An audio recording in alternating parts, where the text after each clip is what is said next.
Okay, now let's take a look at an example of a component that uses a dependency. So in the second folder, let's open up this to-dos component. So you can see that the constructor of this component expects a to-do service. Now in the last section, when we were writing unit tests, we provided this dependency directly when creating an instance of to-dos component.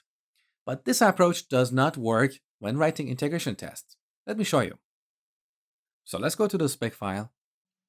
Okay, look, this is how we are creating an instance of the to-dos component. In unit tests, we use a different approach. So we new up to-dos component. Okay, here we need a to-do service, so we pass to-do service here. And then later, we change the implementation by adding a spy on one or more methods of this object. But this approach does not work for integration tests because we are not newing up a to-dos component like this. So delete. Now, before going any further, let's go back in the terminal and look at the test result. Okay, look, we have a broken test. No provider for to-do service. That's a familiar error, isn't it? So Angular does not know how to get a to-do service to pass to our to-dos component. So back in the spec file, I'm going to import to-do service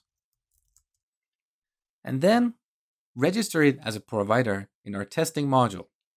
So providers, I'm going to add to-do service here. Save, back to the terminal. All right, we got another error. No provider for HTTP. And this is because our to-do service is using the HTTP service of Angular. So to solve this problem, we need to import the HTTP module. So back here, I'm going to import HTTP module from @angular/HTTP.